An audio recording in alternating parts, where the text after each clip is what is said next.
Hey guys, it's Kat, and I just woke up. I decided to go out last night, and probably shouldn't because I decided to also go on a hike with my friends. And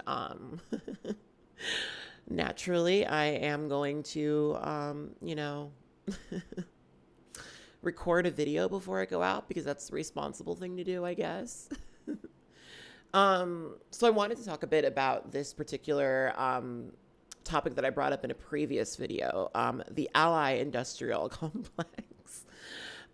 Because before we get further into this video, I want to make it very clear because some of you guys, I guess, don't get it. Yes, my past couple of videos have been about Harry Potter, but they're not actually about Harry Potter.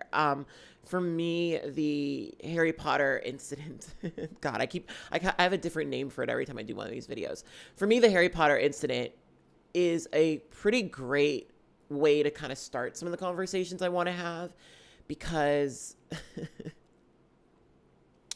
not playing a video game is actually, I think, one of the easier things you can do in terms of showing your so-called allyship to a transgender person. It's actually not that hard to just not play a video game.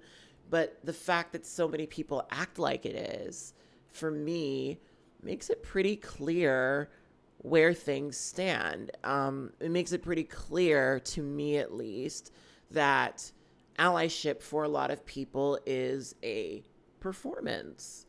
And this is something we've talked about for a really long time, right? This idea of performative allyship.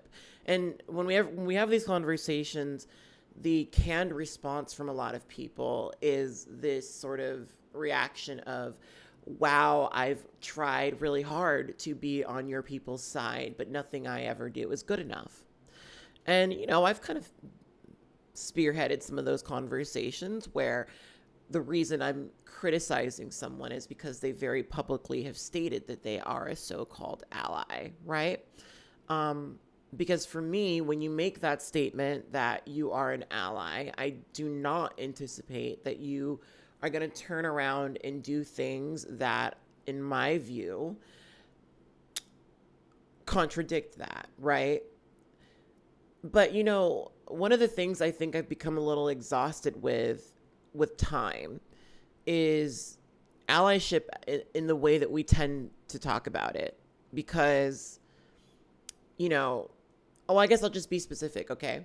So one of the issues I often have in the city is that a lot of people I surround myself with are allies, right?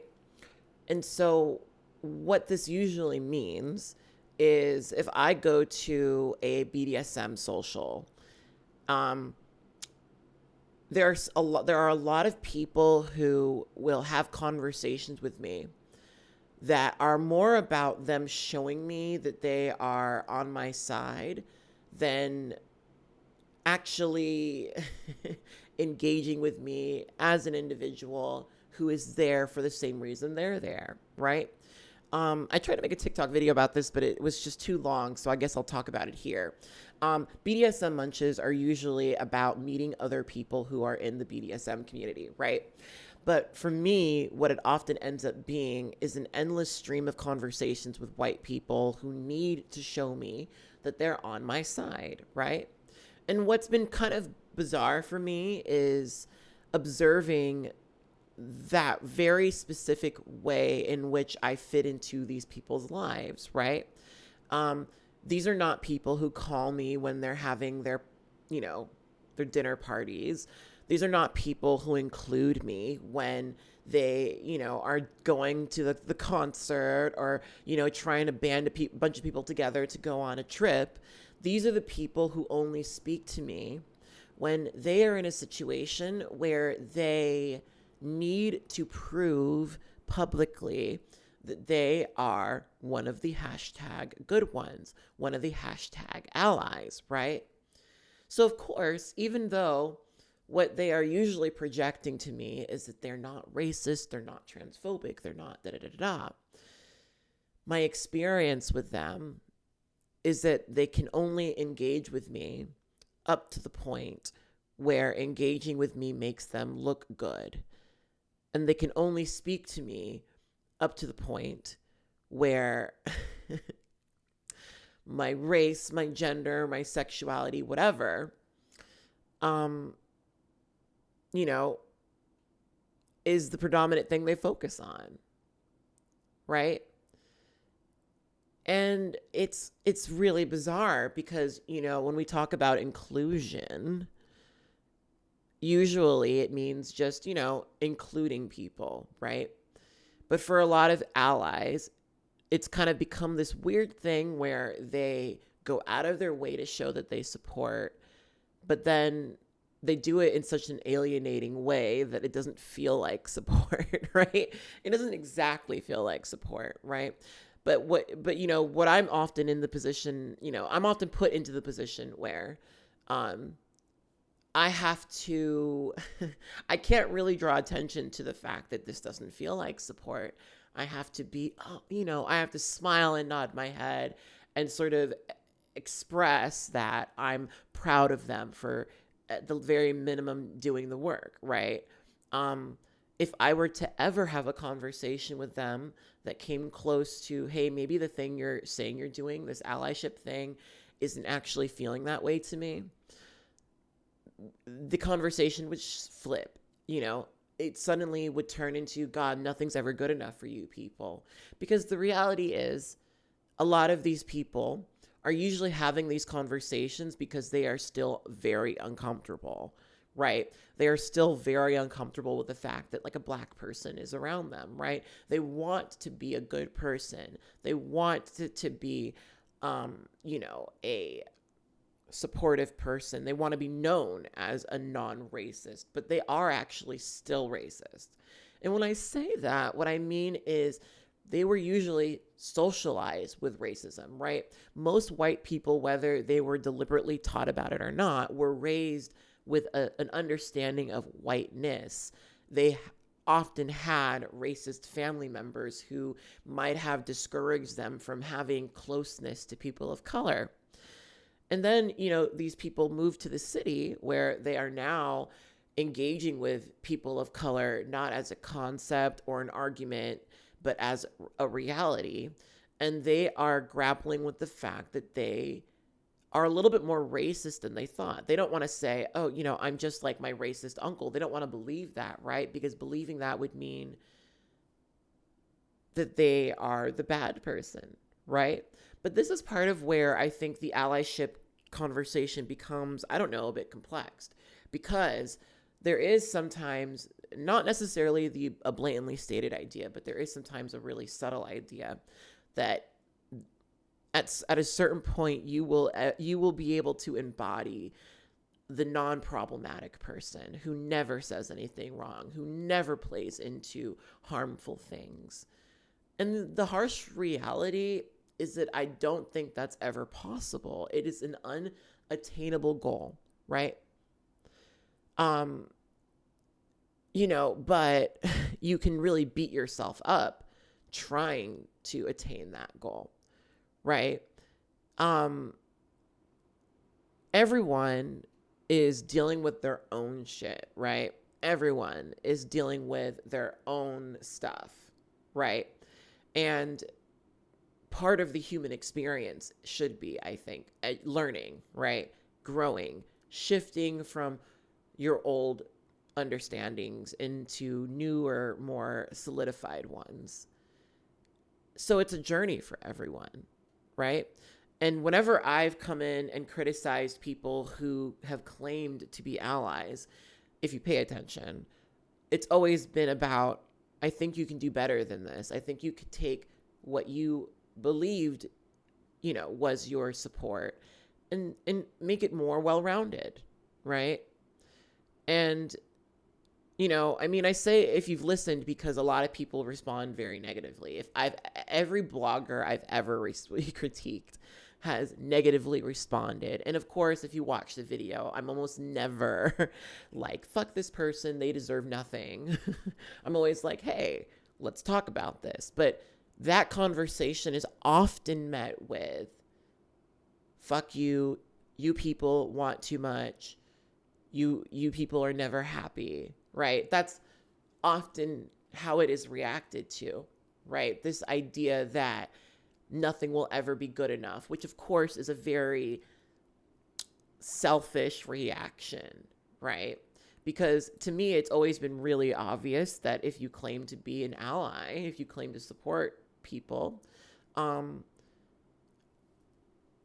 being the kind of person who listens to what the needs of the people you're trying to support would just come naturally. But allyship is not really about that for a lot of people. Again, it's about looking like one of the good ones. That's what it's about. It's about looking like you're not a bad person, which is, of course, incredibly selfish. You know, when I think of allyship, one of the things that always comes to my mind is the conversations I've had about anti-Semitism, because I got into a lot of shit way back when about some of the statements I made. You know, I made the classic argument that we focus so much on the Holocaust, but not on the Holocaust of other people, namely Black people.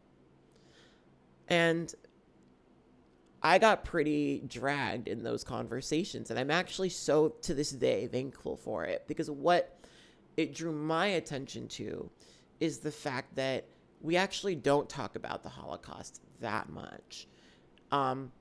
We actually don't have a full understanding of what anti-Semitism is, how it appears. It's very normalized, right? In a way where instead of seeing it as anti-Semitic, people say, well, you know, maybe there's some truth to it, especially when it comes to Jewish people having access to capital, right? There's so much about anti-Semitism that I still don't understand, that I'm still trying to understand. And the conversations I've had with Jewish people have often pointed at the fact that you get, you know, 3 Jewish people in the room, you've got 6 different opinions, right? And so understanding how to support people is an ongoing process. And for me, when it comes to that, you know, when I started thinking about being an ally to Jewish people, right, I thought of it in the terms of, I would like to understand this so I don't do this anymore. So I don't harm people anymore, because my goal is not to look like a good person. It's to reduce harm. It's to not fall for the fact that, you know, systemically there are certain people, because let's talk about oppression, right? It exists because certain people have been needlessly over the years framed a certain way, excluded from society, and violence has been justified against them because they do not embody, let's just be fucking frank, white Christian idealistic standards that we only have because of colonization, which is inherently violent, which was inherently exclusionary, right?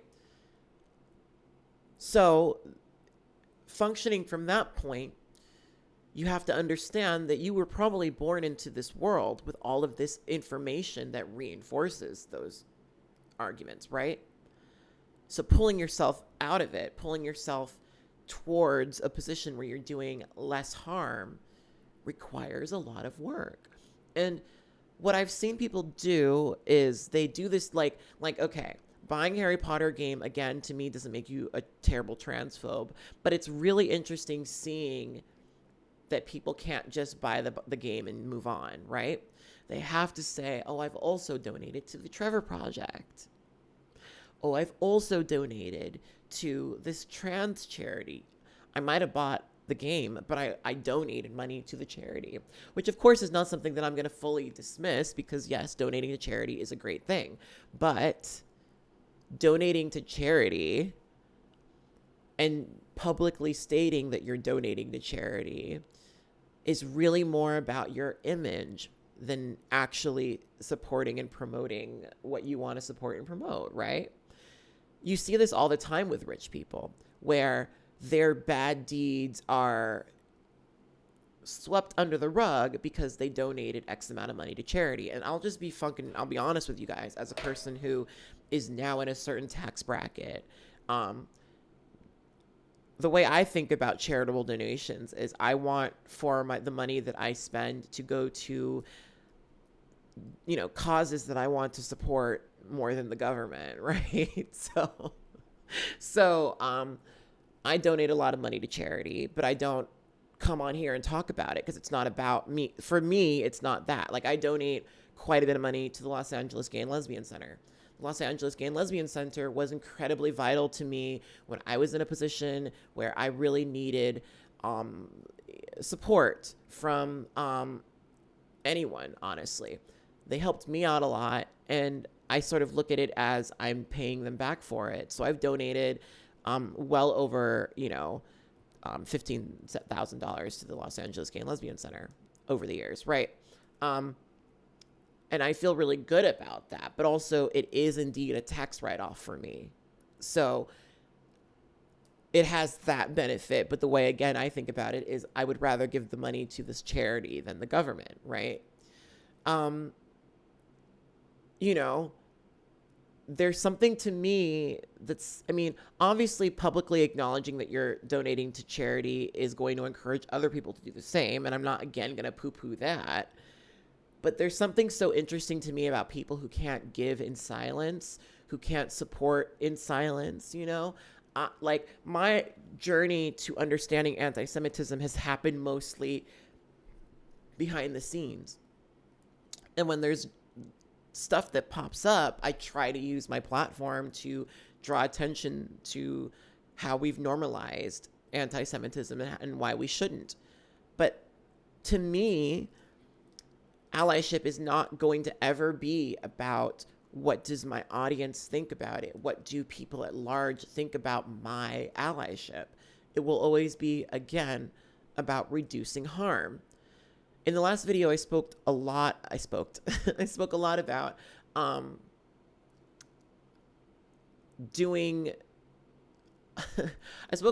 about my personal reasons why certain things alienate me to the point of not wanting to support them. And I guess for me, it's because I tend to have more of a personal reaction to these sort of things, right? I don't believe in performing my lack of support of something, or or support of something. Like, yes, it's important to draw attention to the things you support, for sure, but that's not the point to me, right? I don't need to go on a tirade about Morrissey to just not engage in it, right? I don't need to go on a tirade about every problematic person to just decide for myself that I no longer want to support this thing because I want to reduce harm, right? Again, it's not like, in my view, buying the Harry Potter game is the worst thing in the world. It's to me, the most interesting part is the way people bend over backwards to justify it. Oh, I donated money to charity. Oh, da-da-da. It's all constructed so that you can say, well, but I'm actually a good ally. There are people who have left comments on my videos who have said, actually, J.K. Rowling has always been a LGBT ally. And that's crazy because her version of being an ally to trans people is promoting things that harm trans people.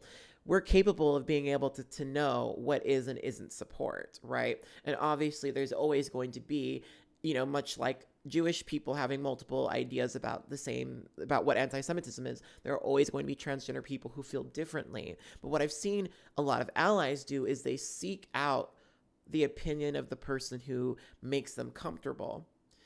And that is what they go with, as opposed to contradicting the status quo, which is always uncomfortable. One of the things I used to always say is allyship should be uncomfortable. And every time I've said that, there have been people who have said, oh my God, why?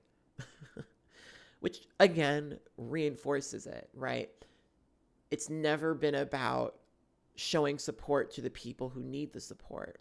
It has always been about, I want to look like a person who is a good person, which for me is completely divorced from what allyship should be.